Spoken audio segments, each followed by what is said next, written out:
வணக்கம் நண்பர்களே. சில வினாடிகள் உங்களை அமைதிப்படுத்திக்கிட்டு, பொறுமையா நீங்க எப்போ தயாரா இருக்கீங்களோ, அப்போ இந்த வீடியோவ திருப்பியும் ப்ளே பண்ணுங்க. கொஞ்சம் ரிலாக்ஸ் பண்ணிக்கோங்க உங்கள. பொறுமையா. நீங்க பாஸ் போடுறது பெட்டர். ஏன்னா, ஒவ்வொருவருக்கும் வெவ்வேறு நேரம் தேவைப்படும். எந்த அவசரமுமே இல்ல.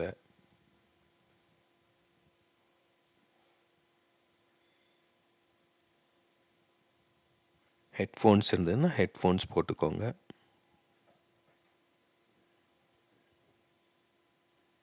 எப்போ தயாரா இருக்கீங்களோ, அப்போ நீங்க ப்ளே பண்ணலாம். நான் இப்போ ஒரு சாங் ப்ளே பண்ண போறேன்.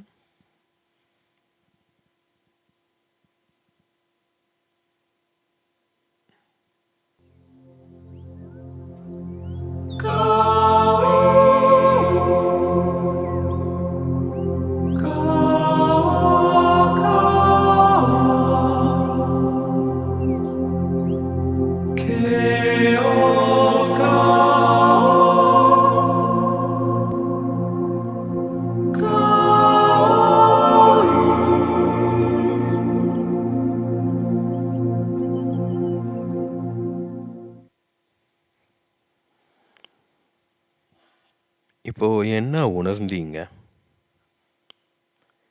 உணர்ந்தீங்கங்கும்போது 3 ஆப்ஷன்ஸ் தான் இருக்கு. பிடிச்சிருக்கு, பிடிக்கல, 2க்குமே இல்ல. இந்த 3ல ஏதோ ஒண்ணு தான் நீங்க சொல்ல முடியும். கொஞ்சம் பொறுமையா, நிதானமா யோசிச்சு பாருங்க. இது யோசிக்கிறது கிடையாது. நீங்க என்ன ஃபீல் பண்றீங்க? இது ஜஸ்ட் நீங்க ஃபீல் பண்றது தான். நான் என்ன பண்ணியிருக்கேன், எதுக்கு பண்ணியிருக்கேங்கிறதெல்லாம் மெதுவா சொல்றேன். இப்போ அத குறிச்சு வச்சுக்கோங்க. உங்களுக்கு பிடிச்சிருந்தாலும் நல்லது, பிடிக்காட்டியும் நல்லது. 2மே இல்லன்னாலும் நல்லது தான். அது உங்களுக்கு தெளிவாக தெரியுது. உங்களுடைய மனநிலை என்னன்ட்டு. கிட்டத்தட்ட இதுதான் தன்னை அறிதல். இப்படி ஒவ்வொரு செயலுக்கும் நாம் என்ன உணர்றோம்னு கவனிச்சோம்னா, நம்ம வாழ்க்கையை புரிந்து கொள்ள முடியும். இல்லையா? அதாவது இப்போ நீங்க ஒரு சாலையில போயிட்டு இருக்கீங்க. ரோடு வந்து 3ஆ பிரியுது. வலது பக்கம் போனா உங்களுக்கு பிடிச்சிருக்கும் போல தோணுது. இடது பக்கம் போனா ஏதோ சம்திங் ராங். உங்களுக்கு பிடிக்கல. சரி, எதுக்கு ரிஸ்க்குன்னு ஸ்ட்ரெயிட்டா போலாம். இந்த 3 ஆப்ஷன்ஸ் உங்களுக்கு இருக்கு. ஸோ நீங்க எத வேணாலும் சூஸ் பண்ணலாம். ஃபர்ஸ்ட்டு நீங்க பிடிச்சிருக்குங்கிறத சூஸ் பண்றீங்கன்னு வச்சுக்கோங்க. இப்போ அதன் அடிப்படையில இத கேட்டுட்ருக்கீங்க அப்படின்னா, திடீர்னு ஒரு போரிங்கா தோணலாம். ஏதாவது எரிச்சல் வரலாம். வேற அப்படியே மனநிலை மாறலாம். அந்த பிடித்திருத்தல் தொடக்கத்தில் அந்த பாடலை கேட்கும்போது நீங்க உங்களுக்கு தோன்றின மனநிலை அது அப்படியே மெயின்டைன் ஆகுதான்னு பாருங்க. இது முடிகிற வரைக்கும். அதே போல் உங்களுக்கு பிடிக்கலைனாலும் கேட்குறீங்கன்னா ரொம்ப சந்தோஷம்தான். ஏன்னா பிடிக்கலைன்னா பெரும்பாலும் யாரும் எதையும் கேட்க மாட்டோம். ஆனால் சில சமயம் நம்மளுக்கு பிடிக்கலைங்கும் போதே அதே ஒரு சுவாரஸ்யத்தை தரும். ஏன்னா நம்மளுக்கு பிடிக்கல, ஏதோ சம்திங் பண்ணுறாங்க, இது என்ன அப்படின்னு ஒரு க்யூரியாசிட்டி எழும். அது ரொம்ப நல்லது. அது பிரச்சனைகளையும் உருவாக்கும். ஆனால் அதை வந்து பாசிட்டிவாக எடுத்துட்டு நீங்கள் தொடர்ந்து கேட்பது மகிழ்ச்சிக்குரியது. எதுக்கு அது இது முடிவு எடுக்கிறது இல்லை இல்லையா? சிந்தனை கொண்டு முடிவு எடுப்பது கிடையாது. நீங்கள் உணர்வது. அப்போ உங்களுக்கு 2மே தெரியல, ஒரு குழப்பம் இருந்ததுன்னா நல்லது. அது நீங்கள் ஏதோ உங்களுக்கு புரிஞ்சிருக்கு. அப்போ தொடர்ந்து அப்படியே கேட்டுக்கிட்டே வரும்போது இன்னொரு இடத்துல இதே மாதிரி ஒரு 3 பிரிவினை வரும். பிடிச்சிருக்கு, பிடிக்கல, நடுநிலை. அப்போ திருப்பி நீங்கள் ஒரு முடிவு எடுக்கணும். ஸோ வாழ்க்கையில் வந்து பார்த்தீங்கன்னா, இந்த மும்மைத்துவம் எப்போதுமே இருந்துக்கிட்டே இருக்கும். இதை வந்து நம்ம வெவ்வேறு விதங்களில் புரிஞ்சுக்கலாம். அது நான், நீங்கள், நடுநிலை, உறவு. அது எப்படி சொல்கிறேன்னா, நம்ம வாழ்க்கையை வந்து நம்மை முன்வைத்து வாழலாம், மற்றவர்களை முன்வைத்து வாழலாம். இரண்டுக்கும் நடுவே ஒரு அமைதியை, ஒரு சமநிலையை பேணும்படி வாழலாம். ஆனால் இதெல்லாம் ஒரு தியரி தான். எப்படி இது ப்ராக்டிக்கலாக அப்ளை பண்ண முடியும்? ஸோ அது ஒரு சிக்கலான விஷயம். அப்போ அதுக்கு தான் இந்த வழிமுறை வந்து உங்களுக்கு பெரிதும் உதவியாக இருக்கும். உங்களை உடலில் உணரணும் இதை. இப்போ அந்த இசையை நீங்கள் கேட்டபோது நீங்கள் ஒன்றும் புரிஞ்சிருக்காது கண்டிப்பாக. ஏன்னா அதில் வார்த்தைகள் எதுவும் கிடையாது. அதுவும் நம்ம சாதாரணமாக கேட்கும்படியான இசையும் கிடையாது. சொல்வது கடினம் இல்லையா? உங்களுக்கு பிடிச்சிருந்தா ஏன் பிடிச்சிருக்குன்னு சொல்வதும் கடினம், பிடிக்கலைன்னாலும் ஏன்னு சொல்வது கடினம். அதனால தான் அந்த குழப்ப நிலை தான் இருந்திருக்கும் பலருக்கும் நினைக்கிறேன். பட் இருந்தாலும் இதை நீங்கள் உடலில் உணர்றீங்க. ஏன்னா அதை சிந்தனையை கொண்டு ஒன்றும் பண்ண முடியாது. இப்போ என்ன ஆகும்னா, சில சமயம் அதை அப்படியே கொஞ்சம் நேரம் விட்டிங்கன்னா உங்கள் மனசு வேலை செய்ய தொடங்கும். ஏதோ அதில் நுட்பம் இருக்குது போல இருக்குது, குறியீடு இருக்குது. சொல்கிறாரு இவ்வளோ மெனக்கெட்டு இல்லாட்டி இது போய் உருவாக்குவாங்களா? அது அந்த பாஷை வந்து இந்த ஊர் பாஷையோ ஏதாவது இப்படி மனசு வந்து பார்த்திங்கன்னா எதையாவது கண்டுபிடிக்க முயற்சி செஞ்சுக்கிட்டே இருக்கும். நாய் வாயில் சிக்குன தேங்காய் மூடி போல். ஸோ அதனால் உங்களுக்கு பயன் இருக்கான்னு யோசிச்சு பாருங்கள். இதுதான் மனம் செயல்படும் விதம். அப்புறம் வந்து நாமளே ஒரு முடிவுக்கு வருவோம். ஏதோ ஒன்று இப்படி பார்த்தீங்கன்னா அப்படியே மனம் எப்படி போகுதுன்னே தெரியாது. இதை தான் நான் வந்து இந்த காணொளிகள் மூலமாக, எழுத்தின் மூலமாக, என்னுடைய வாழ்க்கை மூலமாக வெளிப்படுத்த முயற்சிக்கிறேன். ஒரு தெளிவான திட்டவட்டமான புரிதலின்மை.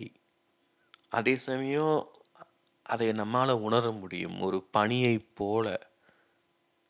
பனியில் எதையும் பார்க்க முடியாது. பனியை நம்ம பார்ப்பது பனியாக யோசிச்சு பாருங்க. இப்போ அந்த பனியில் ஒரு சில்னஸ் இருக்குது இல்லையா? அதுவும் சேர்ந்தது தானே பனி. சில சமயம் ஒரு மனம் வரும், கவனிச்சிருக்கலாம். அதுவும் குறிப்பாக ஒரு நொதித்தல் மனம் வரும் ஒரு சூடான சமயங்களில். இப்போது அதுவும் வந்து பார்த்திங்கன்னா ஒரு ஒரு வித்தியாசமான ஒரு உணர்வை தரும். இப்போது அந்த பனிங்க நம்ம தொட முடியாது, பிடிக்க முடியாது, ஆனால் உணர முடியுது இல்லையா? இப்போ அதை போலத்தான். இப்போ அந்த இசையை கேட்கும்போது உங்களுக்கு அந்த உணர்வு ஏற்பட்டிருக்கும். என்னுடைய பெரும்பாலான காணொளிகளை, நான் உருவாக்கும் படங்களை, நான் பேசும் விஷயங்களை, நான் எழுதும் விஷயங்களை கவனிச்சிங்கன்னா அது போன்ற உணர்வு உங்களுக்கு ஏற்படும். அது வந்து ஒரு பிடிச்சிருக்கு, பிடிக்கல, எல்லாமே கலந்ததாக இருக்கும். ஏன்னா அதை நீங்கள் இறுக்கி பிடிச்சிக்கவும் முடியாது, விட்டுட்டு போகவும் முடியாது. அது அதை வந்து நான் திட்டம் போட்டு கால்குலேட் பண்ணி உருவாக்கலை. நான் என்னுடைய மனம் அப்படி தான் செயல்படுது. அந்த எனர்ஜி ஃபீல்டு, எனக்குள்ளே இருக்கிற எனர்ஜி இப்படிப்பட்ட எனர்ஜி தான். வெவ்வேறு விஷயங்களும் ஒரே கணத்தில் ஓடிக்கிட்டே இருக்கும். ஆனால் அவற்றை என்னால் கையாள முடியும்.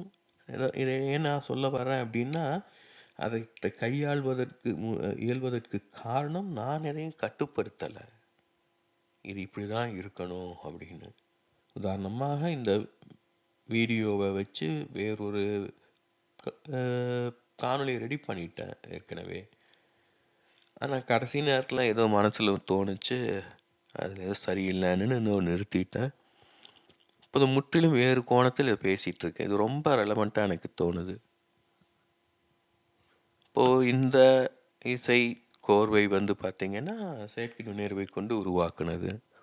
நான் முதலில் உருவாக்குனது. அநேகமாக இன்றைக்கி தான் இந்த ஃபீச்சர் இன்ட்ரடியூஸ் பண்ணியிருக்காங்கன்னு நினைக்கிறேன். சில நாட்களுக்கு முன்னாடி இதை போன்ற ஒன்று மனசில் யோசிச்சுக்கிட்டு இருந்தேன். இன்றைக்கி அதை ப்ராம்ப்ட் பண்ணுச்சு, மியூசிக் க்ரியேட் பண்ணலாம் அப்படின்னுச்சு. ஸோ நான் அவ்வளோ பெரிய இசைஞானமெல்லாம் கிடையாது எனக்கு. இது ஏதோ காக்கை உட்கார பணம்படம் விழுந்த கதை தான். பட் அதை தான் சொல்ல வரேன். சமயம் வந்து நம்மளுக்கு என்ன தேவை அப்படிங்கிற புரிதல் நம்மளுக்கே இருக்காது. அப்போ எதேர்ச்சியாக நிகழும் இது போன்ற நிகழ்வுகள் நம்மளுக்கு தேவையான புரிதலை, ஒரு தெளிவை தரும். இப்போ அத வந்து நம்ம சிங்க்ரோனிசிட்டின்னு சொல்லலாம் ஆங்கிலத்தில், உளவியலின் பார்வையில். ஒரு ஆன்மீக கோணம் அது தெய்வச் செயல்னு சொல்லலாம். ஏன்னா, அது அடுத்து நம்ம எங்க கொண்டு போகுது? அதுதான். அது நம்மளுடைய தேர்வு தானே! பிடிச்சிருக்குன்னா தொடர்ந்து கேட்குறோம். பிடிக்கலன்னாலும் தொடர்ந்து கேட்பதற்கான வாய்ப்பு இருக்கு. ஆனா, நீங்க தொடர்ந்து கேட்குறீங்களா? இல்லையாங்கிறது நீங்க முடிவு செய்வது. உங்களுக்கு பிடிக்கலங்கிறக்காக நான் என்ன மாத்திக்கிட்டு இருந்தேன் அப்டின்னா, எனக்குன்னு ஒரு அடையாளம் இல்லாம போயிடும். இல்லையா? எவ்வளவோ பேர் கேட்க போறீங்க.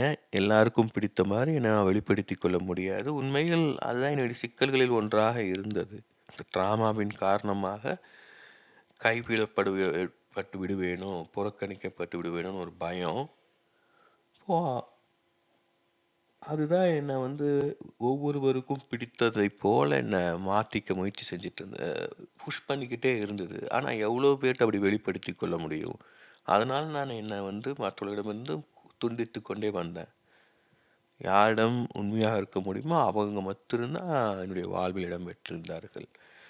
இதெல்லாம் சொல்வதற்கு காரணம் என்ன அப்படின்னா, ஒரு இன்று வந்து ஆன்மீகம் பற்றின புரிதல் முற்றிலும் மாறியாக வேண்டிய நிலையில் இருக்கோம்.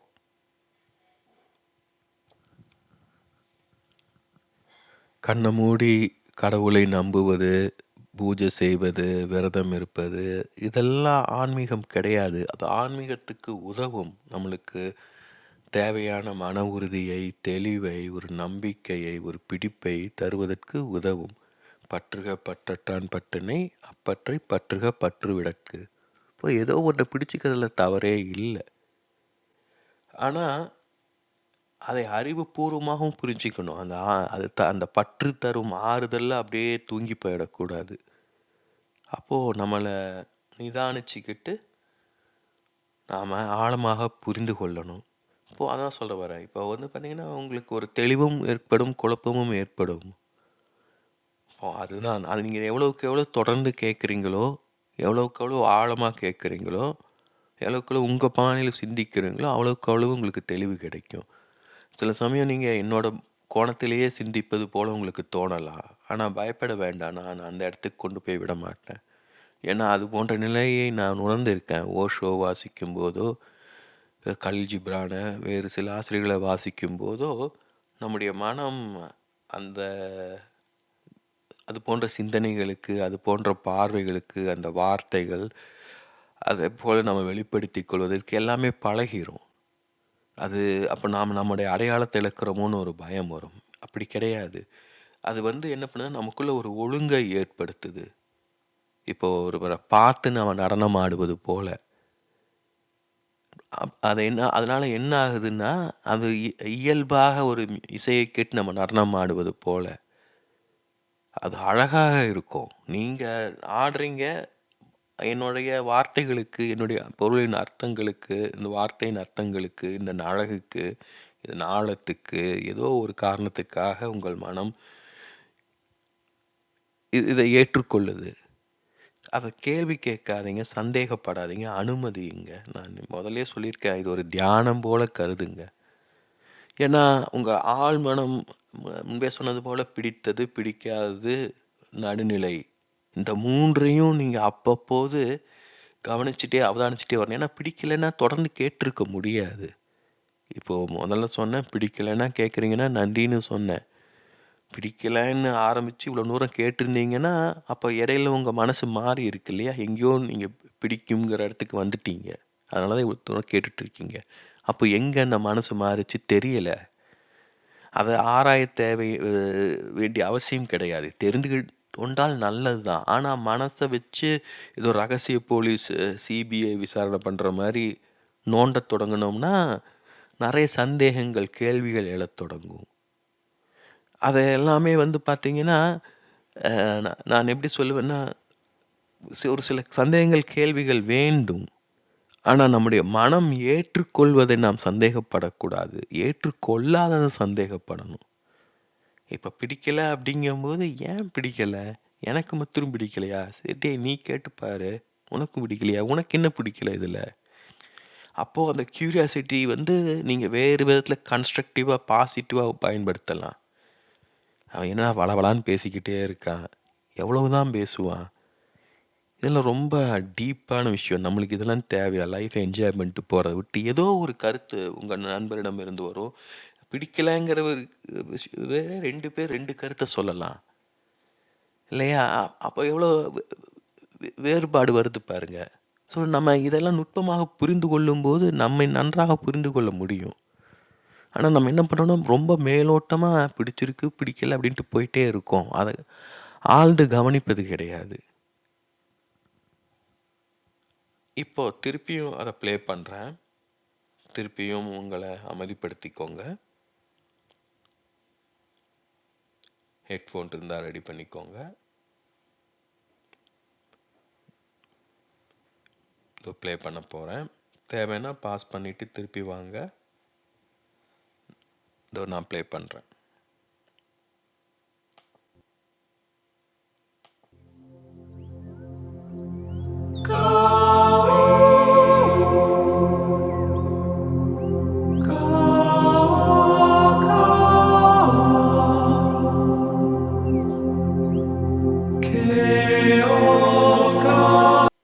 எனக்கு ஒரு சின்ன சந்தேகம், இது சத்தம் கேட்டுதா இல்லையான்ட்டு. எனிவே, நான் இன்டர்ப்ட் பண்ணிட்டேன் நடுவுலையே. பட் இப்போ ஏதாவது உணர்ந்தீங்களா? இன்னும் கொஞ்சம் நேரம் கேட்கலான்னு தோணுச்சா? என்ன உணர்ந்தீங்க? யோசிச்சு பாருங்கள். ஏதாவது மாற்றம் ஏற்பட்டிருக்கா இந்த இடைவெளியில்? இப்போ இப்படி தான் வாழ்க்கை வந்து பார்த்திங்கன்னா ஒரு தெளிவில்லாமல் தொடங்கும். ஆனால் செல்ல செல்ல ஒரு தெளிவு உருவாகிடும். அந்த தெளிவு எப்படி உருவாச்சுன்னு கரெக்டாக சுட்டி காட்டவே முடியாது. ஒரு மரம் வளர்வதை போல தான். நாம் யோசிச்சு பாருங்கள், நம்மளுக்கு எப்போது முதலில் நாம் ஒரு சைக்கிள் விட கற்றுக்கிட்டோம் அது சொல்ல முடியும். ஆனால் நம்மளுக்கு எப்போ தெரியும் நம்மளுக்கு சைக்கிள் ஓட்ட தெரியும்னு கான்ஃபிடென்ஸ் எப்போ வந்துச்சு? அந்த கான்ஃபிடென்ஸ் எப்படி வந்தது? நான் சைக்கிள் ஓட்ட தெரியும்னு சொல்லிக்கொண்டே இருப்பதனால் வந்ததா? இல்லை அதை செயலில் செய்ததுனால தானே வந்தது?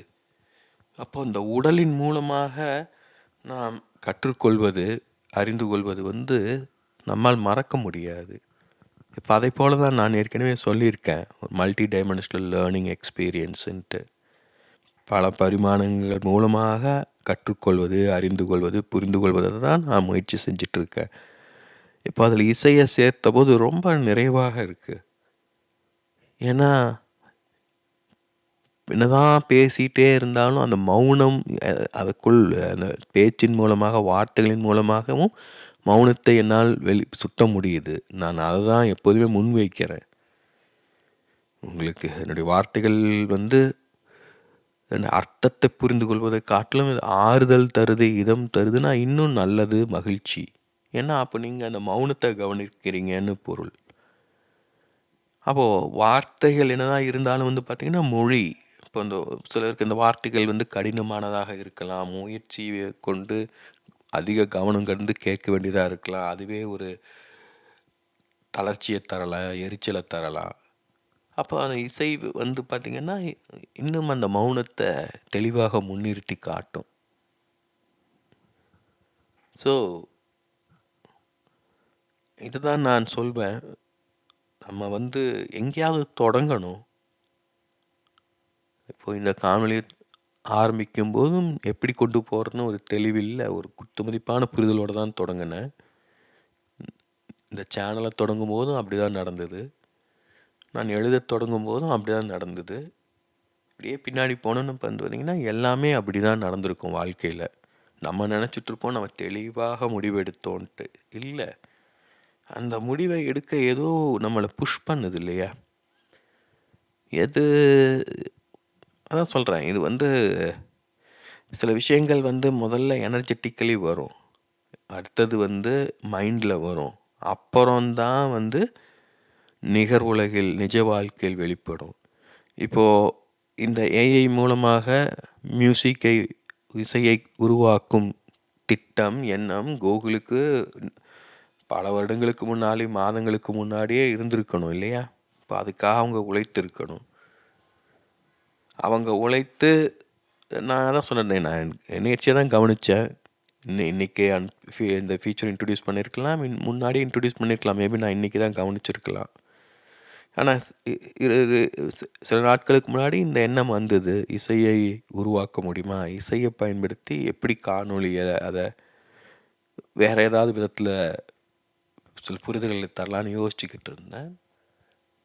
அப்போ இன்னைக்கு இத பார்க்குறேன். இப்ப யோசிச்சு பாருங்க. யாருடைய மனசுலோ இத சிந்தனை உருவாகி இருக்கு. அந்த சிந்தனை உருவாகிறதுக்கு முன்னாடி எவ்வளோ விஷயங்கள் தேவைப்பட்டிருக்கு. ஏஐங்கிற துறை உருவாக வேண்டியது இருந்திருக்கு. அதுக்கு ஐடி துறை உருவாக வேண்டியது இருக்குது. அது கம்ப்யூட்டர் கண்டுபிடிக்க வேண்டியதாக இருந்திருக்கு. ஸோ எல்லாமே வந்து பார்த்தீங்கன்னா இந்த இடத்துல கன்வர்ஜ் ஆகுது இல்லையா? அப்போது யாரோ அந்த எனர்ஜி ஃபீல்டில் ஏற்பட்ட மாற்றம் வந்து யாரோ மனதில் ஒரு சிந்தனையாக உருவாகி அது செயலாக வெளிப்பட்டிருக்கு. அதே மாதிரி என்னுடைய மனதில் ஒரு சிந்தனை உருவாகி அதுவும் செயலாக உருவாகியிருக்கு. அவங்க உருவாக்கி தந்த அந்த ஃபீச்சரை நான் பயன்படுத்தியிருக்கேன். இந்த காணொலியை நீங்கள் கேட்பது போல் இப்போ எவ்வளோ பேர் இந்த இடத்துல இணையிறோம். இப்போ இதெல்லாம் புரிஞ்சுக்க முடியுமா மனதால்? ஆனால் வாழ்க்கை அப்படிதான் நடந்துக்கிட்டு இருக்கு. அது நாம் பிரமிடை பார்க்குறோம்.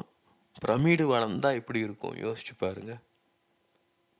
பிரமிடோட எந்த பகுதி வளரும்? அது நுனி தானே. ஆனால் அந்த நுனி மற்றும் வளர்ந்தா அது பிரமிடாக இருக்குமா? கொஞ்சம் யோசிங்க. இதெல்லாம் கொஞ்சம் சிக்கலான விஷயம் கிடையாது. நிறுத்தி கூட யோசிங்க. இதெல்லாம் கூட நீங்கள் இன்னொருத்தர்கிட்ட டிஸ்கஸ் பண்ணலாம் தேவைன்னா. இது எப்படி, உனக்கு என்ன புரிஞ்சுது, இப்படியெல்லாம் இல்லையா? பிரமிடோட நுனி மற்றும் வளர்ந்துருச்சு அதுன்னா அது பிரமிடாக இருக்காது. அது பிரமிடு நுனி வளரணும் அப்படின்னா அதன் அடிப்பகுதியும் சேர்ந்து வளரணும் அதே அளவுக்கு 4 திசைகளிலும். ஸோ அதை விட எளிது இல்லையா? பிரமிடு வளர்றது கஷ்டம். ஏன்னா அது அந்த ஒழுங்கை மெயின்டைன் பண்ணணும்னா அது ஏதோ ஒரு இராணுவ பயிற்சி மாதிரி இருக்கும். எல்லா சைட்லேயும் வளரணும். யோசிச்சு பாருங்க. ஆனால் அதை விட எளிது இல்லையா ஒரு மரமாக வளர்வது? அதனால தான் இயற்கையில் வந்து அந்த ஒரு ஒழுங்கின்மை இருக்குது. அந்த ஒழுங்கின்மையில் ஒரு ஒழுங்கு இருக்குது. கெயாஸ், குழப்பத்துக்குள்ளே தான் தெளிவு இருக்குது. தெளிவுக்குள்ளே குழப்பம் கிடையாது. ஒரு தெளிவு உருவாகிருச்சுன்னா அப்புறம் குழப்பம் அதுக்கு அண்ட முடியாது. அதனால் அந்த தெளிவு, அதனால தான் ஒளியோடு ஒப்பிடுகிறோம். அறிவை ஒளியோடு ஒப்பிடுகிறோம். இப்போ இது தான் சொல்கிறேன். இப்போ சில தெளிவு கிடச்சிருக்கும், சில குழப்பம் உருவாகி இருக்கும், சில எரிச்சல் வந்திருக்கும். உங்கள் மனநிலை முதல்ல இருந்த மனநிலை அப்படியே மெயின்டைன் ஆகுதா பாருங்கள். ஒரு அலை ஏறி இறங்குவது போல் நீங்கள் உணர்ந்திருப்பீங்க. ஒரே ஒரு விஷயம் என்னென்னா அலை வந்து மென்மையாக இருக்குது. உங்களை பெரும் அலைக்கழிக்கக்கூடிய அலை கிடையாது. இப்போ அதனால தான் சொல்கிறேன், இது ஒரு தியானமாகவும் கூட நீங்கள் பயன்படுத்தலாம். இது வெவ்வேறு பரிமாணங்களில் நீங்கள் யோசிக்கலாம். இதை வந்து ஒரு என்ட்ரியாக எடுத்துக்கோங்க. அதான் நான் சொல்ல வரேன் இல்லையா? நீங்கள் இதை வந்து உங்கள் தொழிலில், உங்களுடைய பொழுதுபோக்கில் பல விதங்களில் நீங்கள் பயன்படுத்தி பார்க்க முடியும்.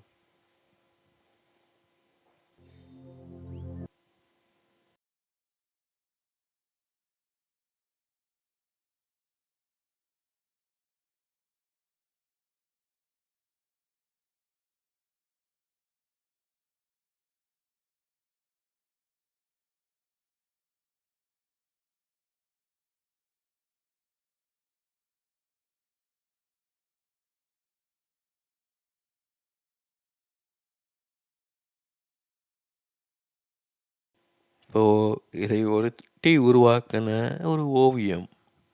இதான் சொல்ல வரேன், நம்மளுக்கு மனசுக்குள்ளே சில தெளிவுகள் கிடைக்கும்.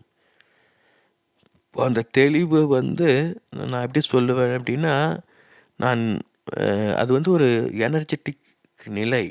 இப்போ ஒரு மனசுக்குள்ளே ஒரு நிம்மதியை உணர்றோன்னா அந்த நிம்மதிங்கிற ஒரு அதை ஃபீல் பண்ண முடியும் நம்மால் இல்லையா?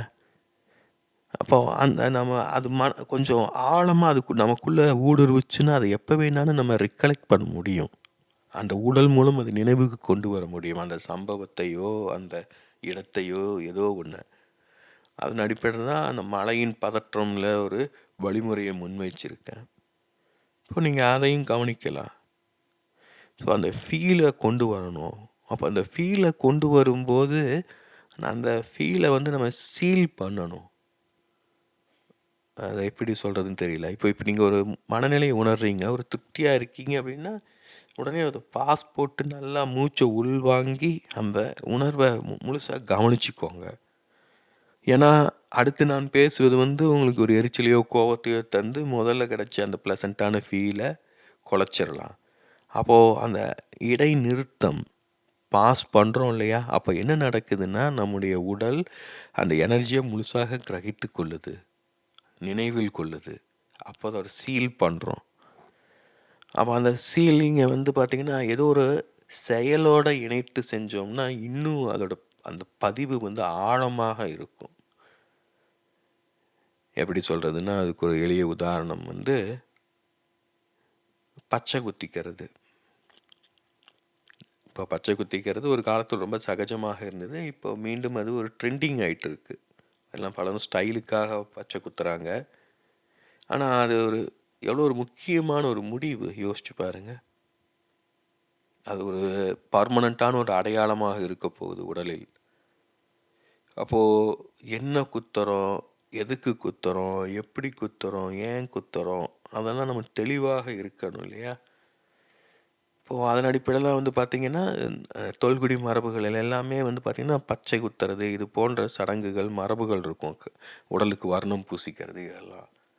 அப்போ என்ன பண்ணுறாங்க அப்படின்னா அந்த ஒரு பேட்டர்னை அவங்க எனர்ஜெட்டிக்காக ஃபிக்ஸ் பண்ணுறாங்க. இது கிட்டத்தட்ட கோலம் போடுவது, மண்டலாக்கள், எந்திரங்கள்லாம் கேள்விப்பட்டிருக்கலாம் இல்லை, எல்லாத்துலேயும் கவனிச்சிங்கன்னா ஒரு பேட்டர்ன் இருக்கும், ஜியாமெட்ரிக்கல் பேட்டர்ன்.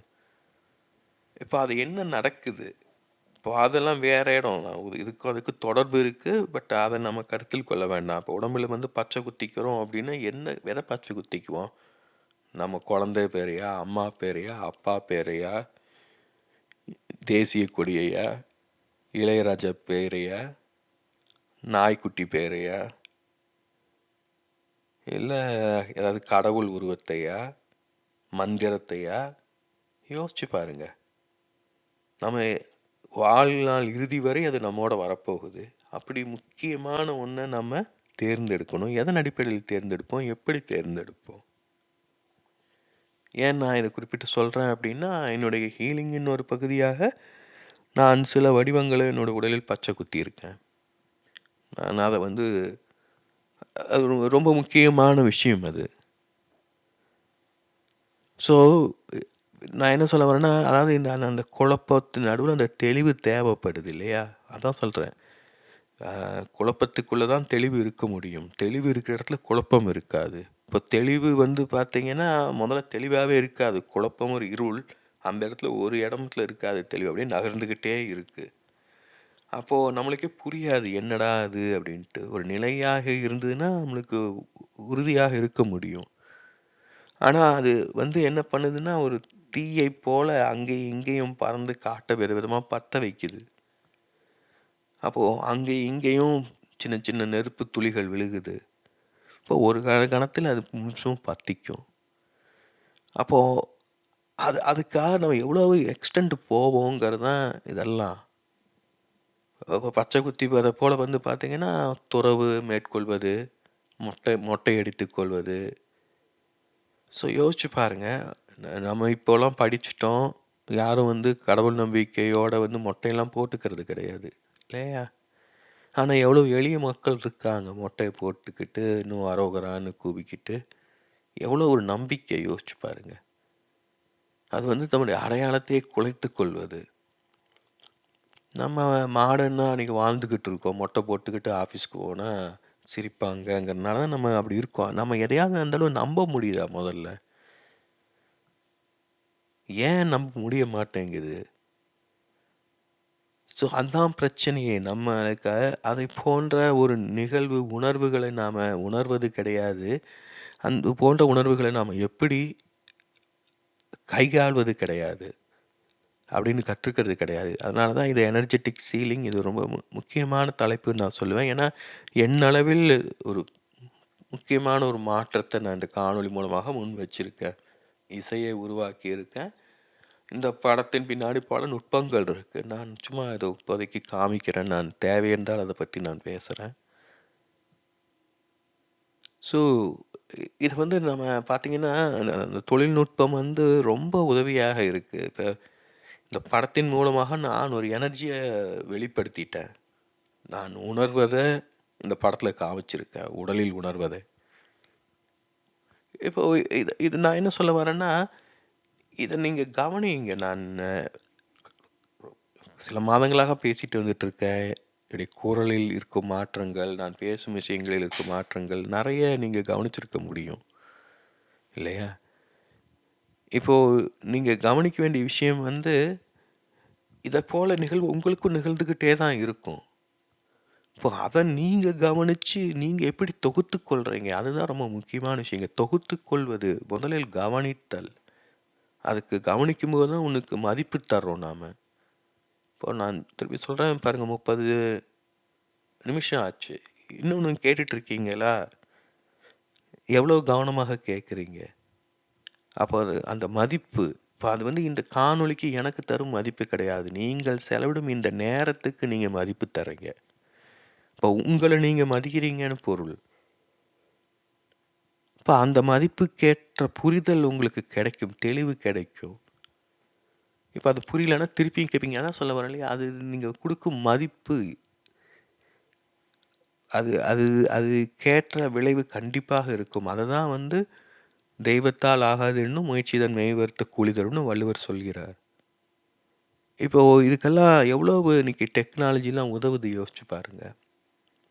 இப்போ இதை போன்ற எனக்கு ஒரு மனநிலை, உணர்வு நிலை மனசில் இருந்தாலும் எப்படி நான் அதை வெளிப்படுத்தியிருக்க முடியும்? இன்னொருவருக்கு சொல்லி புரிய வைக்க முடியும். இப்போ இன்றைக்கி நிறைய வாய்ப்பு நம்மளுக்கு இருக்குது. இப்போ அதுதான் சொல்கிறேன், ஆன்மீகத்தையே முற்றிலுமே மாற்ற வேண்டிய ஒரு தேவை எழுந்திருக்கு. தொழில்நுட்பம் என்பது ஆன்மீகத்துக்கு எதிரானது கிடையாது. நம்ம உண்மையில் தொழில்நுட்பம் வந்து நம்மளுக்கு நிறைய ஓய்வு நேரத்தை தந்திருக்கு. அதனால தான் என்னால் இதெல்லாம் உருவாக்கிட்டு இருக்க முடியுது, பேசிகிட்டு இருக்க முடியுது. இப்போது வேலையே கதின்னு நானும் கிடந்திருந்தேன்னா இதெல்லாம் உருவாக்க முடியாது, இந்த பற்றின சிந்தனை கூட இருக்காது இல்லையா? அப்போ தொழில்நுட்பத்தின் மூலமாக ஒரு சிலர் தங்களை விடுவித்து கொள்ள மூலமாக பலர் அதனால் பயனடைகிறோம். இப்போ யூடியூப்பில் எவ்வளவு காணொளிகள் இருக்குது, எவ்வளோ பேர் கற்றுத்தர்றாங்க, எவ்வளோ கற்றுக்க முடியுது நம்மளால்.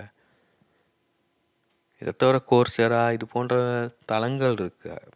அதெல்லாம் கூட ஒரு ஃபார்மலானது. இதில் வந்து ரொம்ப கேஷுவலாக, ரொம்ப எளிமையாக நிறைய கற்றுக்க முடியுது.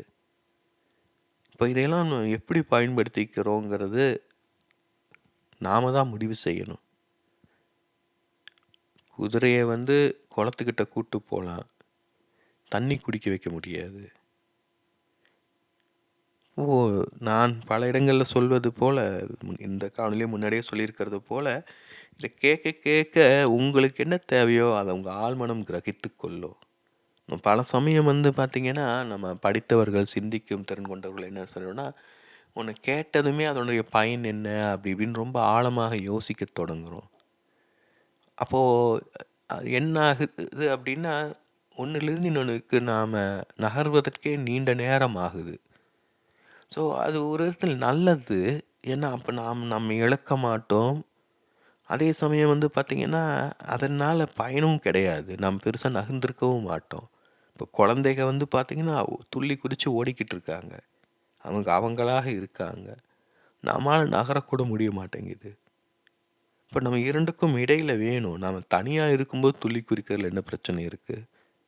நடனம் ஆடுவதில் என்ன பிரச்சனை இருக்குது? நமக்குள்ளே இருக்கும் இருந்துன்னா அதையும் நம்மளால் செய்ய முடியாது. இது எல்லாமே நிறைய கவனிக்க வேண்டியது இருக்குது.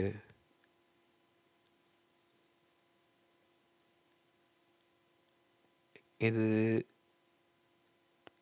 அதான் சொல்கிறேன், இன்று ஆன்மீகம் வந்து தொழில்நுட்பத்தை கொண்டு நம்ம வேறு விதமான பார்வைகளை முன்வைக்க முடியும். அது இப்போ நான் உருவாக்கும் ஓவியங்கள்லாம் நீங்கள் கவனிச்சிங்கன்னா, அதில் வந்து ஒரு ஆன்மீக தன்மை இருந்தாலும் ஒரு கேலி கிண்டலும் இருக்கும். ஒரு சரியலிச தன்மை இருக்கும். அது ஆன்மீகத்தை மண்ணோடு பிணைக்குதுன்னு நான் சொல்றேன். அந்த கேலியும், கிண்டலும். ஆனா அத நாம நமக்கு பார்த்து செஞ்சுக்கணும். நாம மத்தவங்கள பார்த்து கேலி, கிண்டல் செஞ்சுக்கிட்டு இருக்கோம். இது இது இதெல்லாம் தான் சொல்ல வரேன். இது எல்லாத்தையும் இன்றைய ஆன்மீகத்தில் கொஞ்சம் கேலி, கிண்டல், ஒரு இலகுத்தன்மை வேண்டியது இருக்கு. அப்புறம் ஒரு ஒரு பெண்மைய பார்வை வேண்டியதாக இருக்கு. அது ஏன் அப்டின்னா, விரிவாக பேசுவது, சிந்திப்பது, தர்க்க ரீதியாக விவாதிப்பது இதெல்லாம் ஆண்களின் வழிமுறை. பெண்களுடைய மனம் உணர்வுபூர்வமாக உணர்வது. இப்போ அவங்க உணர்வுபூர்வமாக உணர்வதுன்னா, அது வார்த்தைகளை கடந்தது. அப்போ அதுங்களை அணுகும்படி, அவங்கள உணரும்படி, அவங்கள் புரிந்து கொள்ளும்படியான ஆன்மீகம் தேவை. அவங்களும் தங்கள் பார்வைகளை முன்வைக்கணும். அவங்களையும் அது நெறைய இருக்கு. அது இந்திய மரபில் பல சிக்கல்கள் இருக்கு. நான் ஜஸ்ட் இப்போதைக்கு ஹைலைட்டா சொல்றேன் இத. அப்புறம் இன்னொன்னு ஒரு ஹைரார்கின்ற தேவை கிடையாது ஆன்மீகத்தில். ஏன்னா, இப்போது நான் உணர்ந்த அனுபவங்கள் பலவும் பார்த்தீங்கன்னா, பல எளிய மனிதர்களும் உணர்ந்திருக்காங்க. அந்த அனுபவம் என்பது எந்த விஷயமும் கிடையாது. கடல்ல போய் குளிக்கிறோம். எல்லாருக்குமே ஒரே அனுபவம் தானே! ஒருவரால அத குளிச்சுட்டு அந்த கடவுள அப்படியே புகழ்ந்து ஒரு கவிதை எழுதி, அத ஃபோட்டோ பிடிச்சு ஒரு பெருசா ஒரு புத்தகம் எழுத முடியுதுன்னு வையுங்களேன். அவருடைய குளியல் அழகானது, உன்னதமானதுன்னு சொல்ல முடியுமா? மற்றவர்களுடைய குளிதல் மோசமானதுன்னு அர்த்தமா? இல்ல. எல்லாமே குளியல் தான் இல்லையா? ஒருவரால வெளிப்படுத்த முடியுது அவ்வளோதான். உண்மையில் அவர் வெளிப்படுத்துவது அவருக்காக இல்ல, மற்றவர்களுக்காக. அப்ப அத அந்த மற்றவர்களால் புரிஞ்சுக்கிட்டாங்கன்னா, எவ்வளோ பரவசமா இருக்கும். அவங்களும் பார்த்துட்டு, ஆமா, ஆமா நானும் இதத்தான் உணர்ந்தேன். கரெக்ட்டா சொல்லிட்டாங்க அப்படின்னா, அவங்களும் ஒரு மகிழ்ச்சியில துள்ளுவாங்க இல்லையா? அவங்களோட மகிழ்ச்சி இன்னும் பல மடங்கு மேலாகும். அதன் அடிப்படையில் பார்த்தீங்கன்னா, அந்த கடற்கரை குளியலையே அழகானதாக்கி விட முடியும். ஒவ்வொருவரும் ஏங்குவாங்க. ஓ! அங்க போய் குளிச்சா நல்லாயிருக்கும் போல இருக்கு. அப்ப பிரச்சனை இதுதான் ஆயிடும். இல்லையா? அந்த உணர்வு நிலைய நம்ம திருப்பி கொண்டு வரவே முடியாது. ஓ! அவருக்கு அத பார்த்து நல்லா என்ஜாய் பண்ணியிருக்காரு. அப்ப நாமளும் அத செஞ்சா நாமளும் நல்லா என்ஜாய் பண்ணுவோம். இருக்கலாம், இல்லாமலும் போகலாம். ஸோ நான் என்ன சொல்ல வரேன்னா, அதுதான் இந்த ஆன்மீக அனுபவம், புரிதல்கள் பார்த்தீங்கன்னா, நம்மள் பலருக்கும் இருக்கு. நான் அத பற்றி ஆழமாக கவனித்து, நுட்பமாக புரிஞ்சிருக்கேன். அவ்வளவுதான் வித்தியாசம். அது எனக்கு தேவையாக இருந்தது. என்னுடைய மனம் அப்படி செயல்படுவது, என்னுடைய பிரச்சனைகள் அப்படிப்பட்டது. அது எனக்கு உண்மையில் சொல்லப்போனா பயன்பட்டுதான்னா, இப்பதான் புரியுது. நான் அந்த அளவு சரியாக பயன்படலன்னு தான் சொல்லணும். ஏன்னா நானும் அத பலவற்றை அறிவுபூர்வமாக புரிஞ்சுக்க வச்சிருந்தேன். ஆனா, அதான் சொல்ல வரேன் இல்லையா? நம்ம வாழ்க்கை நம்மள உந்தி தள்ளிக்கொண்டே வரும். நம்மளுக்கு பிடிச்சிருக்கு, பிடிக்கல. சில சமயம் சில விஷயங்கள என்னன்னே தெரியாம செய்ய வேண்டியது இருக்கும். ஏன்னு தெரியாம செய்ய வேண்டியது இருக்கும். நம்மளால சொல்லவே முடியாது. நம்ம வாழ்க்கைய பார்த்தீங்கன்னா, ஒரு 40, 45 வயசுல ஒரு மத்தியம வயதை அடையும்போது, திரும்பி பார்க்கும்போது தான் நம்ம பலவற்றை புரிந்து கொள்ள முடியும். ஏன்னா, அப்பதான் அந்த மனப்பக்குவம் இருக்கும். அ நம்ம கல்வி, அறிவு போன்றவற்றில் ஒரு நிதானம் இருக்கும். பெருசா மாத்த முடியாது எதையும் பின்னாடி. ஆனா, அட்லீஸ்ட் நம்ம பார்க்கணும். நம்ம கடந்து வந்த பாதை எப்படி இருக்குன்ட்டு. அப்ப பார்த்தோம்னு வச்சுக்கோங்களேன், உண்மையே தமாஷா தான் இருக்கும். நம்ம தர்க்கபூர்வமாக சிந்திச்சு செயல்பட்டதுன்னெல்லாம் நெனச்சு பார்த்தோம்னா, அப்படிலாம் எதுவுமே இருந்திருக்காது. எல்லாமே ஏதாவது உணர்ச்சியின் அடிப்படையில் ஒரு தவறான புரிதலின், ஒரு எதிர்பார்ப்பு, ஏக்கம், ஒரு ஆசை இப்படி தான் இருந்திருக்கும். அதாவது ஏதோ ஒரு இடைவெளி இருக்கும் நம்ம நம்ம இழப்பதற்கு. இப்போ அப்படிதான் பார்த்தீங்கன்னா, கொஞ்சம் கொஞ்சமா நம்ம செயல்களில் எதிலயாவது ஈடுபட்டு நம்மள இழந்துகிட்டே இருக்கோம். இப்போ நம்மளை நாம மீட்டெடுக்கணும். மீட்டெடுக்கணும்னா அதுக்கு கவனம் வேண்டும். எவ்வளோ பேர் அத கவனமாக கேட்குறீங்க? இப்ப கவனமாக கேட்கணும்னா, பிடிச்சிருந்தா தான் கவனமாக கேட்கணுமா? அப்படி கிடையாது. பிடிச்சிருந்தா நம்ம கவனமா கேட்க மாட்டோம். அப்படியே தூங்கிருவோம்.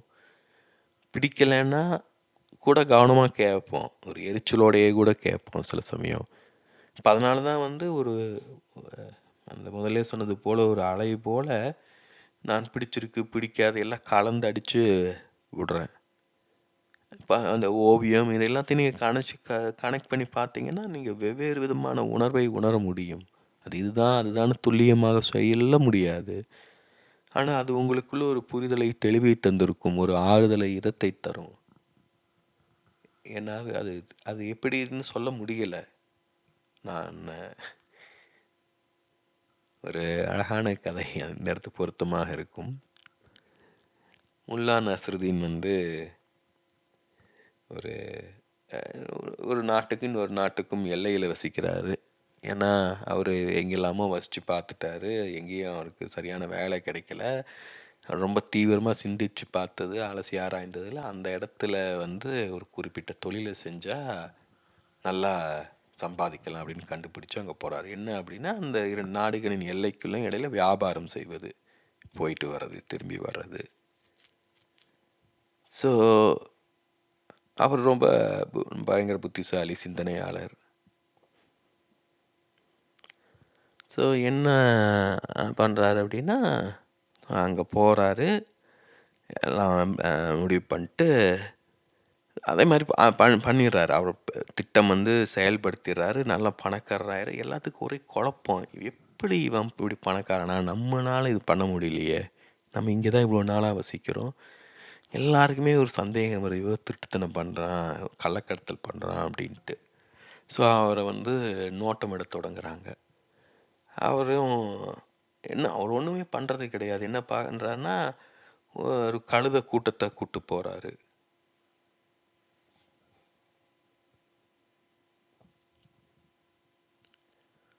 திரும்பி வரும்போது அதே கழுதைகளோடு வராரு. ஸோ என்ன நடக்குதுன்னு தெரியல. கழுதைக முதுகில் வந்து பார்த்தீங்கன்னா பெருசாக எந்த சாமான்களும் கிடையாது. ஸோ எதுவும் வியாபாரமும் பண்ணுற மாதிரி தெரியல. அங்கே போகிறாரு, சில மணி நேரங்கள் இருக்கார், திரும்பி வராரு. அப்புறம் ஒரு நாள் ஒருத்தர் கேட்குறாரு, தயவு செஞ்சு சொல்லுங்க, நான் யார்கிட்டையும் சொல்ல மாட்டேன் அப்படின்னா. அதாவது அந்த நாட்டில் வந்து அந்த தீவனமோ இது விலை குறைவாக இருக்குது. எல்லாரும் அதனால் அங்கே போய் வாங்கிட்டு வந்து இங்கே வந்து லாபத்துக்கு விற்கிறாங்க. அப்போது அந்த வரியெல்லாம் கட்ட வேண்டியது இருக்குது. அதுக்கு பொதுவாக இவர் கழுதலை கூப்பிட்டு போய் அங்கே தீவனம் வாங்கி கொடுத்து நல்லா புஷ்டியாக திருப்பி கூப்பிட்டு வந்துடுறாரு. அப்போது அதை போலத்தான் நீங்கள் நான் வந்து இதில் உண்மையில் கடத்த விரும்புவது வந்து மௌனத்தை. மௌனம் வந்து உங்களுக்குள்ளேயும் இருக்குது, எனக்குள்ளேயும் இருக்குது, நம்ம சுற்றியும் இருக்குது. அதை நம்மால் உணர முடிவது கிடையாது. நம்முடைய மனம் அமைதியாக இருப்பது கிடையாது. மௌனத்தை நம்ம எப்போ உணர முடியும்னா, ஒரு சப்தத்துக்கு அப்புறம்தான் உணர முடியும் நன்றாக. மௌனம் என்பது என்ன? சப்தமே இல்லாமல் இருப்பது தானே. அப்போ சப்தம் இருந்தால் தானே அது இல்லாமல் போக முடியும். இல்லாதது எப்படி நம்ம உணர முடியும்? அதனால தான் இவ்வளோ பேச வேண்டியதாக இருக்குது. அதனால தான் வாழ்க்கையில் இவ்வளோ சிக்கல் நிறைந்ததாக இருக்குது. ஏன்னா சிக்கல்கள் உருவானாதான் சிக்கல்களே இல்லைன்னு நம்மளுக்கு தெரியும். அலைகள் எழுந்தாதான் கடல் இருக்குங்கிறது நம்மளுக்கு தெரியும். அலைகளை பார்த்து நம்ம பயப்படக்கூடாது, கடலை பார்த்து வியக்கக்கூடாது. இரண்டும் நாம் தான் புரிந்து கொள்ளணும். நாம் கடலை போன்றவர்கள். நம்முடைய அகம் அவ்வளவு பெரியது. நாம் அவ்வப்போது கொள்ளும் கோபம், சிரிப்பு, காமம், பொறாமை, குரோதம் எல்லா உணர்ச்சிகளையும் வந்து பார்த்தீங்கன்னா அந்த கடலில் இருந்து எழும் அலைகள் மட்டும்தான். கொஞ்சம் யோசிச்சு பாருங்க, அது எதன் காரணமாக எழுது? உண்மையில் கடலுக்கு வந்து அலைகளின் மீது எந்த கட்டுப்பாடுமே கிடையாது. அவ்வளோ பெரிய கடலால் அலைகளை கட்டுப்படுத்த முடியாது. அலைகளை கவனிச்சின்னா கரை ஓரத்தில் தான் நிகழும். ஏன்னா ஆழத்தில் வந்து கடல் ததும்பினாலும் வெளியில் தெரியாது. அப்போ அதை போல் நம்முடைய ஆழ்மனதின் ஒரு துளி சிதறல்கள் தான் வெளியில தெரியுது உணர்ச்சிகளாக. உனக்குள்ள பெரிய ஒரு உலகம் காத்துக்கிட்டு இருக்கு. அவ்வளோ அழகான உலகம் அது. ஆழமான உலகம். இது வந்து ரம்மியமானது அதெல்லாம் விடுங்க. ஏன்னா கடலுக்குள்ள சுறா மீன்கள், திமிங்கலங்களும் இருக்கு. அவ்வளோ ஒண்ணும் ரம்மியமானது, அழகானதுனால ஆபத்தில்லானது இல்லன்னு சொல்ல முடியாது. அதை நாம் உணரணும். அவ்வளவுதான். எல்லாமே இருக்கும் நம்முடைய அகத்தில், நம்முடைய வாழ்க்கையில். மகிழ்ச்சி மட்டுமே இருக்காது, துக்கம் மட்டுமே இருக்காது, நிம்மதி மட்டுமே இருக்காது, வெற்றி மட்டுமே, தோல்வி மட்டுமே இருக்காது, நண்பர்கள் மட்டுமே இருக்க மாட்டாங்க. எல்லாம் கலந்தது தான் இந்த உலகம். கடலுக்குள்ள எல்லா வகையான உயிரினங்களும் இருப்பது போல நம் அகத்துக்குள்ளும் எல்லா உயிரினங்களும் இருக்கு. எல்லா உணர்ச்சிகளும் இருக்கு. எல்லா எண்ணங்களும், சிந்தனைகளும் எல்லாமே இருக்கு. அதனால நாம் கெட்டவர்கள் கிடையாது. அதனால தான் நாம் மனிதர்கள். நல்லது மாத்திரம் இருந்தால் தேவர்கள், கெட்டது மாத்திரம் இருந்ததுன்னா மிருகங்கள். மிருகங்கள்கிட்ட கூட கெட்டது மாத்திரம் கிடையாது இல்லையா? எவ்வளோ பிரியமாக இருக்கிற மிருகங்களை நம்ம பார்க்குறோம். வளர்ப்பு மிருகங்கள் இல்லாமல் காட்டு மிருகங்களும் பலதும் மனிதர்களிடம் கருணையோடு நிற்பதை கவனிக்கிறோம். அதை பற்றின காணொளிகளை பார்க்குறோம். அதெல்லாம் ஒரு விளக்க முடியாத ஒரு பிணைப்பு இல்லையா? அப்போது அவர்கிட்டையிலும் அந்த கள்ளமின்மை இருக்குது, நம்மிடமும் இருக்குது. நாம் இதெல்லாம் கலந்தது தான் நாம். மனிதனால் அதை தேர்ந்தெடுக்க முடியும். தான் கடவுளாக இருக்கணுமா, ஒரு மிருகமாக இருக்கணுமா அப்படின்ட்டு. அதை தேர்ந்தெடுக்க முடியும்னு சொல்வதை காட்டிலும் அந்த சூழல் தேர்ந்தெடுப்பதை அனுமதிக்க முடியும். அதுதான் மரம் என்ன பண்ணுது, விதை என்ன பண்ணுது, தனக்குள் இருக்கும் அந்த மரம் வெளிவர அனுமதிக்குது, தன்னை உடைக்க அனுமதிக்குது. அதனால் அந்த என்ன சொல்கிறது, அதை அனுமதிக்கிறதுனால மற்றதெல்லாம் அதை வெளிநோக்கி இழுக்குது, அழைக்குது. அது வந்து ஒருவித போராட்டத்தில் தான் வளருது இல்லையா? அது வேர் வந்து புவி ஈர்ப்பு சக்தியை வைத்து புவியை நோக்கி செல்ல, இன்னொரு பக்கம் அது விண்ணை நோக்கி வெளியில் வர பார்க்குது. 2 பக்கம் அது இழுபடுதுன்னு சொல்லலாம். அந்த உரசல், அந்த முரண், அந்த பிளவு, அதுதான் அதை வளர்க்குது. அது இரண்டையும் இணைத்து பிணைக்கணும். அது வேற மாத்திரம் நம்பி விட்டுற முடியாது இல்லையா? அது எவ்வளோ பெருசு யோசிச்சு பாருங்க. மரம்ங்கிறது நாமளே இவ்வளவு திணறோம். மரத்துக்கு என்ன அறிவு இருக்குது? இன்னொரு நல்ல ஒரு கதை இருக்குது, சுருக்கமாக சொல்லிடுறேன். இது மரவட்டை பார்த்துருப்போம் இல்லையா? ஆங்கிலத்துக்கு அதற்கு சென்டிபெட்னு பேர். அதாவது அதுக்கு 100 கால்கள் இருக்குங்கிறது போல். அது ஒரு நரி அதை ஆச்சரியமாக பார்த்துக்கிட்டு இருக்கு.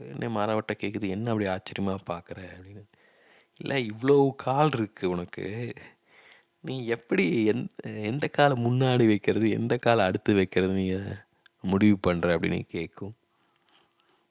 நீங்கள் கொஞ்சம் யோசிச்சு பாருங்க. அப்படி அந்த மரவட்டையால் சிந்திக்க முடியுமா? சிந்திச்சா அதனால் செயல்பட முடியுமா? அதோட மூளை அளவு எவ்வளோ பெருசு இருக்கும்? நம்மளாலே நம்ம கையை, வாயை, ஐம்புலன்களை நம்மளால் கட்டுப்படுத்த முடிய மாட்டேங்குது. 100 கால்களுக்கு மேலே கொண்டது அது எப்படி இருக்கும்? இன்னொரு நான் என்னுடைய கனவு ஒன்றை சொல்லியிருக்கேன் இல்லையா?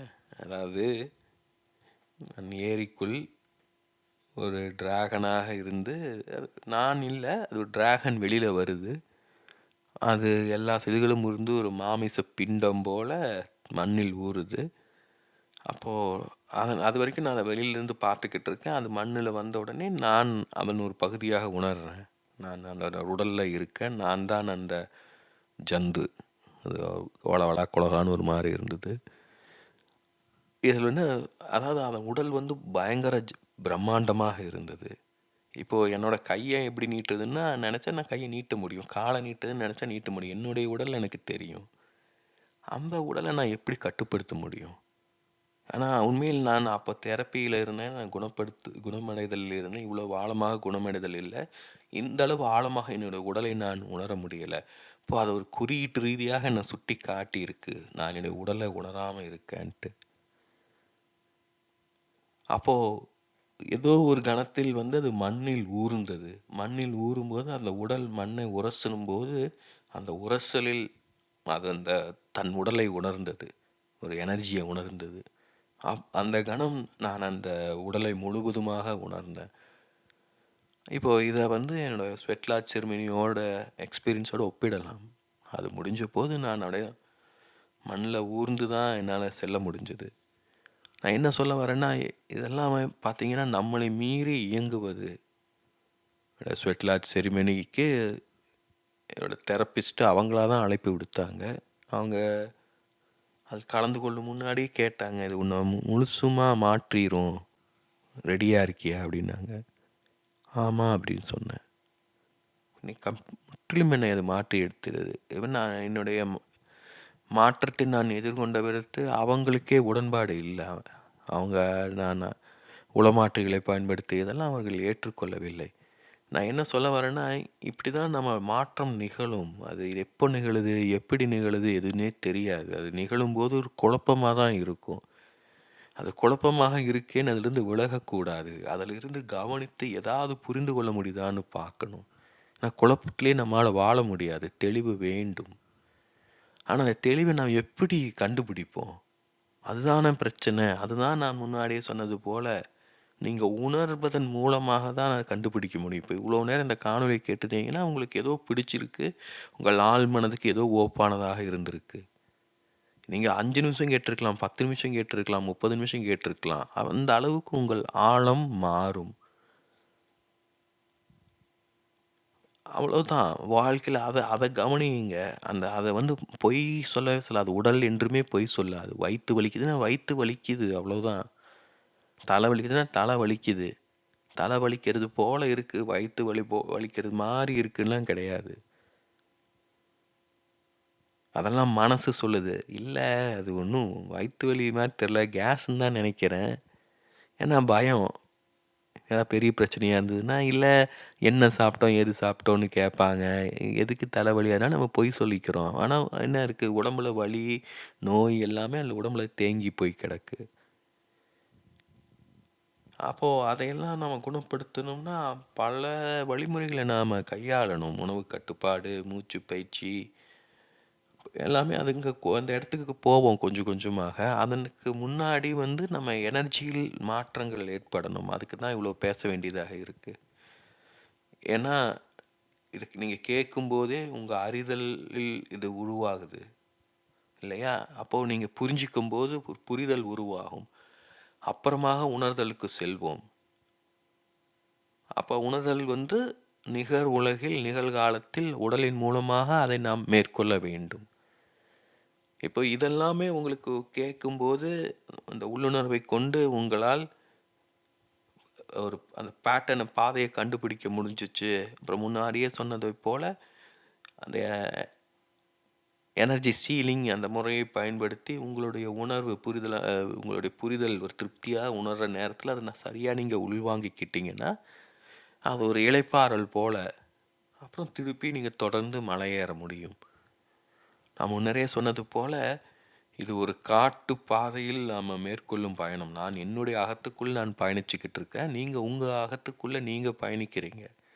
நீங்க போவது உங்கள் பாதையில். உங்களுக்கு பயமா இருக்கலாம். என்னுடைய பாதைய நீங்க தொடர்றீங்க. நான் உங்கள எங்கேயாவது பிடிச்சு கொண்டு போயிருவேன்ட்டு. இல்ல. நீங்க உங்களுடைய அகத்துக்குள் போகுறீங்க. ஆனா அதே சமயம் நீங்க தான் அதுக்கு முழு பொறுப்பும் கூட. உங்க அகத்தில் என்ன இருக்கு? என்ன வெளிவந்தா எப்படி கையாளணும்? என்ன புரிஞ்சுக்கணும்? அதனால தான் நான் சொல்ல நீங்க முழுமையாக காணொளிகள கேட்கணும். ஒரு வலைப்பின்னல் போல மற்ற காணொளிகள கேட்கணும், வாசிக்கணும். இதுக்கு முழுக்க முழுக்க நீங்க தனி மனிதர் தேர்ந்தெடுக்கும் முடிவுகளின் அடிப்படையில தான் அதோடைய விளைவுகள் இருக்கும். இவ்வளோ நேரம் நீங்க கேட்குறீங்கன்னா, நீங்க எடுத்த முடிவு. இவ்வளோ நேரம் பேசுறது நான் எடுத்த முடிவு. இல்லையா? அதைப்போல ஒவ்வொன்றையும் நம்ம முடிவு எடுத்துக்கிட்டே தான் இருக்கோம். அப்ப அந்த முடிவு எடுப்பத நம்ம எப்படி எடுக்கிறோம்? சிந்தித்தா எடுக்கிறோம்? யோசிச்சு பாருங்க. இவ்வளோ நேரம் எதன் அடிப்படையில கேட்டீங்க? ஒவ்வொரு 2 செகண்டுக்கும் நடுவுல பிடிச்சிருக்கா? பிடிக்கலையான்னு சிந்திச்சுக்கிட்டு இருந்தீங்களா? அப்படி இருந்தா இவ்வளோ நேரம் கேட்டிருக்க முடியாது. இல்லையா? அதான் நம்மளை அறியாம ஒரு நதி வந்து ஒரு பாதையை உருவாக்குவது போல நம்முடைய அகத்தில் ஒரு பாதை உருவாகுது. அதன் மூலமாக வாழ்க்கை நம் வழியே நிகழ்கிறது. ஸோ, நான் பல்வேறு புரிதல்கள வெவ்வேறு காணொளிகள்ல விளக்கிட்டுருக்கேன். பலருக்கும் எத கேட்கறது, எங்கேருந்து தொடங்குவதுன்னுங்கிற குழப்பங்கள் இருக்கும். நானும் வெவ்வேறு வழிமுறைகளை சொல்றேன். அஷ்டவக்ர கீதையில தொடங்க, தீர்க்கதரிசியில தொடங்குங்க. ஸோ, இதெல்லாம் விளக்குவது கஷ்டம். ஆனா, நீங்க புதுசா வர்றீங்க அப்படின்னா, இதிலிருந்து தொடங்குங்க. ஏன்னா, இதில புதுசா இசையை அறிமுகப்படுத்தியிருக்கேன். இப்போ அது ஒரு புதுமையான ஒரு பரிணாமத்த உங்களுக்கு தந்திருக்கும். அதன் அடிப்படையில் இந்த காணொளிக்கு நான் கமெண்ட்டை அனுமதிக்கிறேன். நீங்க உங்க கமெண்ட்டுகளை இடலாம். எனக்கும் ஒரு பரிட்சார்த்தமா இருக்கும். நான் எப்படி கமெண்ட்டுகளை எதிர்கொள்றேன், அது என்னோட எனர்ஜி எப்படி பாதிக்குதுங்கிறத நான் பார்க்கணும். ஸோ இன்னும் தொடர்ந்து காணொளிகள் வெளியில வரும். இதான் சொன்னேனே, புதுசு புதுசா நம்ம முயற்சி செஞ்சுக்கிட்டே இருக்கணும். அதன் மூலமாக தான் நாம் வளர முடியும். மரம் வளர்வதைப் போல தான். மரம் வளரும்போது அது ஒரு நொடியில், ஒரு நிமிடத்தில் எல்லா திசைகளிலும் வளரும். வேரும் வளரும், தண்டும் வளரும், அதோட கிளைகளும், இலைகளும், மலர்கள் எல்லாமே வளரும். அப்படிதான் நாமளும் இருக்கணும். நாம வந்து அறிவைக் கொண்டு, தர்க்கத்தைக் கொண்டு, சிந்தனையைக் கொண்டு நம்முடைய வளர்ச்சியை கட்டுப்படுத்தணும்னா, பிரமிடு வளர்வது போல வளர்ந்துட்டு இருப்போம். பிரமிடு ரொம்ப வளர்ந்துச்சுன்னா எப்படி இருக்கும் யோசிச்சு பாருங்க. கோணி ஊசி போல இருக்கும். அப்படி ஆயிடக்கூடாது. நம்ம அந்த கூர்மை வேண்டும். ஆனா அந்த அந்த அதீத கூர்மை அவசியம் கிடையாது. அது நம்மளை உடைச்சிரும். இப்போ அதனால வந்து நம்ம எந்த திசையில வளரணுங்கிறத நாமளாக முடிவெடுப்பதை காட்டிலும் வாழ்க்கை கண்காணிக்கணும். மரம் அதை தானே செய்யுது. அது வந்து காடா போன்ற நாடுகளில் கவனிச்சா எளிதில் ரொம்ப சுவாரஸ்யமாக இருக்கும். தெற்கு பகுதியில் தான் சூரியன் அதிகமாக இருக்கும். அதனால் எல்லா மரங்களுமே பார்த்தீங்கன்னா, நீங்கள் ஒரு சைட்லேருந்து பார்த்தீங்கன்னா, அது தென் பகுதி வந்து கொஞ்சம் பெருசாக இருக்கும் எப்போவுமே. ஏன்னா அங்கே அதிகமாக வெயில் கிடைக்கும். ஸோ நிறைய இலைகள் அந்த பக்கம் இருக்கும்.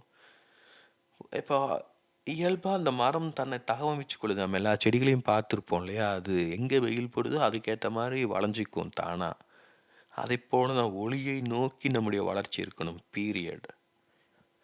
பிடிச்சிருக்கா பிடிக்கலையா நடுத்தரமானது. அது வந்து நாம் உள்ளுணர்வின் மூலமாக உணர்வது. பிடிக்கல என்ன பண்ணி தொலைகிறது? செய்யாமல் விட்டுறலாமா அதுக்காக? அது ஒளி பொருந்தியதாக இருக்கா, ஒளியை நோக்கியதாக இருக்கா அப்படின்னா பிடிக்கலைன்னாலும் செய்யலாம். அதுக்காக பல்ல கடிச்சிக்கிட்டு செய்யவும் கூடாது.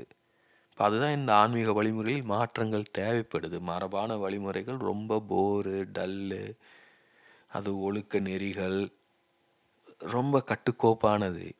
இப்போ நான் முன்வைக்கும் வழிமுறைகள் உங்களுக்கு மட்டுமே ஆனது. இது நான் கடந்து வந்த பாதை. நான் எவ்வளோ வழிமுறைகளை கற்றுக்கொண்டிருந்தாலும், ஆசிரியர்களை எல்லாம் தொடர்ந்திருந்தாலும், நான் எனக்கான பாதையை நானே உருவாக்கிக்கிட்டேன். அதாவது ஒன்று சுவாரஸ்யமான விஷயம் ஒன்று கவனிச்சிங்கன்னா, மனிதன் நடக்கும் இடத்துல தான் புற்கள் வளர்வதில்லை. மனுஷன் தொடர்ந்து நடந்துக்கிட்டே இருந்தான்னா புற்கள் வளர்றதில்ல. கவனிச்சு பாருங்க. என்ன காரணம்னா, எந்த மிருகமும் அதே மாதிரி தொடர்ந்து நடக்காது ஒரே இடத்துல. அது தன்னோட போக்கில் நடக்கும். அது முக்கியம் கிடையாது. ஆனால் மனுஷன் தான் நடக்கும்போது முள் குத்திருமோ, கல் இருக்குமோன்னு பயந்துக்கிட்டே நடக்கிறோம். அப்போ நம்ம அறியாம வந்து பார்த்திங்கன்னா ஒரு பாதையை உருவாக்கிடுறோம். இப்போ நம்முடைய அகத்துக்குள் போவதற்கு நம்மளுக்கு ரோடும் தேவையில்லை, ஒத்தடி பாதையும் தேவை கிடையாது. நம்ம போய் சேரணும் அவ்வளோதானே. ஒரே ஒரு முறை வீட்டுக்கு போகிறோம். அப்போ அந்த வீட்டுக்கு போகும்போது நம்ம என்ன சர்வே எடுத்துக்கிட்டேவா போவோம்? வீடு இன்னும் எவ்வளவு தொலைவில் இருக்கிறது, நம்ம எப்படி வந்தோன்ட்டு. போய் சேர்ந்தா போதுன்ட்டு இருக்க மாட்டோமா? நம்முடைய ஆன்மீக தேடலும் அப்படிப்பட்டது தான். அதே சமயம் அந்த அந்த வீடு வந்து காடா போன்ற இடத்துல இருக்கும்போது, பனியெல்லாம் உறைந்து இருக்கும்போது ரொம்ப கவனமாக இருக்க வேண்டியது இருக்குது. ஜஸ்ட் லைக் தட் நடக்க முடியாது. இப்போ இந்தியாவில் வந்து பாம்பு போன்ற பயம் இருக்குது. அதனால நம்ம பகலில் நடந்தால் பெரிய பிரச்சனை இருக்காது. ஆனாலும் முள் அது இதுன்னு வேறு வேறு விஷயங்கள் இருக்குது. இப்போ இங்கே வந்து பாம்பு போன்ற பிரச்சனைகள் அதிகம் கிடையாது. ஆனா, பணி போன்ற பிரச்சனைகள் இருக்கு. ஒவ்வொரு இடத்துக்கும் வெவ்வேறு பிரச்சனைகள். அதப்போல ஒவ்வொருவர் வாழ்விலும் வெவ்வேறு சிக்கல்கள் இருக்கும். இப்போ உங்களுடைய பாதையை நீங்க தான் கண்டுபிடிக்கணும். அதான் முன்னரே சொன்னது போல, சிலர் வந்து இத கேட்க கேட்க என்னப் போலவே சிந்திப்பதை போல தோன்றலாம். அது கிடையாது. நீங்க கண்டிப்பா எங்கேயாவது முரண்படுவீங்க. என்னுடைய எல்லா காணொளியும் உங்களால ஏற்றுக்கொள்ள முடியாது. புரிந்து கொள்ள முடியாது. அப்போ உரசல் வரும் எங்கேயாவது. நம்ம பிளவோம், பிரிவோம். நல்லது. அதுதான் வளர்ச்சி. அப்போ நீங்க உங்களுக்கான பாதைய நீங்க கண்டுபிடிச்சுக்குவீங்க. இன்னும் வந்து பார்த்தீங்கன்னா, என்னோடு முரண்படுங்கள், கேள்வி கேளுங்க. இப்ப நானும் தான் சொல்றேன் இல்லையா, நானும் என்னை மாற்றிக்கொள்ளணும். நானும் கற்றுக்கொண்டே இருக்கேன். நெறைய உங்ககிட்ட இருந்து கத்துக்கிட்டு இருக்கேன். நீங்கலாம் இல்லன்னா, உங்களுடைய கருத்துக்கள், கமெண்ட்டுகள், கேள்விகள், ஃபீட்பேக்குகள் இல்லன்னா, நான் இந்த அளவு தெளிவாக என்ன நான் முன்வைத்துக் கொண்டு இருக்க மாட்டேன். இதில இருந்து நீங்க தான் பிடிக்கணும். இப்ப நான் சிலருக்கு வந்து அந்த ஆர்வம் இருக்கு. நான் எப்படி இத கண்டுபிடிச்சேன்? நான் எப்படி பண்றேன்? என்ன பார்க்குறேன்? எப்படி சிந்திக்கிறேன்? நான் எல்லாவற்றையுமே சொல்லிக்கிட்டு தான் இருக்கேன். ஆனா, அத அப்படியே நீங்க கடைப்பிடிச்சீங்கன்னா, உங்களுக்கு அது உதவும்னு சொல்ல முடியாது. நீங்க உங்களுக்குடைய பாதையை கண்டுபிடிங்க. என்னுடைய கவிதை வரிகளில் ஒன்று, "The journey begins where the path ends. The journey begins where the path ends." பாதை முடியும் இடத்தில் பயணம் தொடங்குகிறது. பாதை முடியும் இடத்தில் பயணம் தொடங்குகிறது. கொஞ்சம் பொறுமையா அத யோசிச்சு பாருங்க. பாதை இருந்தது அப்படின்னா, அது ஒரு டூரிஸ்ட் ஸ்பாட் அது. இல்லையா? யாரோ போயிருக்காங்க அங்க. அப்போ நாம நம்முடைய வீட்டை நோக்கி செல்லல, நம்முடைய அகத்தை நோக்கி செல்லல, வேற எங்கேயோ போயிட்டுருக்கோம்னு அர்த்தம். ஒரு இடத்துல பாதையே இல்ல, கூட யாருமே இல்ல அப்படின்னு நாம அறிந்து கொள்ளும்போது, நமக்கான பயணம் தொடங்கி இருக்கும். அப்போ நாம் மட்டும் தனியாக இருப்போம். அந்த பயணத்த நான் மட்டும் தனியா தான் மேற்கொண்டு ஆக வேணும். யாரும் உடன் வரமாட்டாங்க. அது ஒரு பயம் தருவதாக இருக்கும். அதே சமயம் சுவாரஸ்யம் தருவதாகவும், சாகசம் நிறைந்ததாகவும் இருக்கும். அது எப்படி இருந்தாலும் நாம மேற்கொண்டே ஆகணும். அது நம்முடைய அகத்துக்குள் செல்லும் பயணம். நாம என்ன வயசா இருக்கலாம், ஆணா இருக்கலாம், பெண்ணா இருக்கலாம், படித்தவராக இருக்கலாம், படிக்காம இருக்கலாம். யாராக இருந்தாலும் நம்முடைய அகத்துக்குள் செல்வது. பேருந்துலலாம் பயணம் செஞ்சுக்கிட்டு இருக்கோம். அதேபோல இந்த காலகட்டத்தில் எல்லோரும் ஒன்று சேர்ந்து வாழ்ந்துகிட்டு இருக்கோம். ஆனா, நம்ம உள்ளுக்குள்ள ஒவ்வொருவரும் வேறு. நம்ம கண்ணு மூடி நமக்குள்ள ஆழ்ந்தோம் என்றால், நாம் எல்லோரும் ஒரே இடத்துக்கு தான் செல்றோம்னு நம்ம தெரிந்து கொள்ள முடியும். ஏன்னா, நாம எங்க சென்றாலும் அந்த இடம் வந்து பூமியில தான் இருக்கப் போகுது. நாம எங்க இருந்தாலும் அந்த இடம் வந்து இந்த பிரபஞ்சத்துல தான் இருக்கப் போகுது. நம்ம எந்த காலத்தில் வாழ்ந்தாலும் அது ஒரு நினைவாக இந்த பிரபஞ்சத்தில் அது இருந்துகிட்டே தான் இருக்கும். அதனால தான் மௌனத்தில் நாம் எல்லாவற்றையும் கண்டுகொள்ள முடியும். மௌனத்தை நம்மால் கண்டுகொள்ள முடிந்தால். மொத்தத்தில் நம் வாழ்க்கை நம் தேர்வு, நம் வாழ்க்கை நம் பொறுப்பு.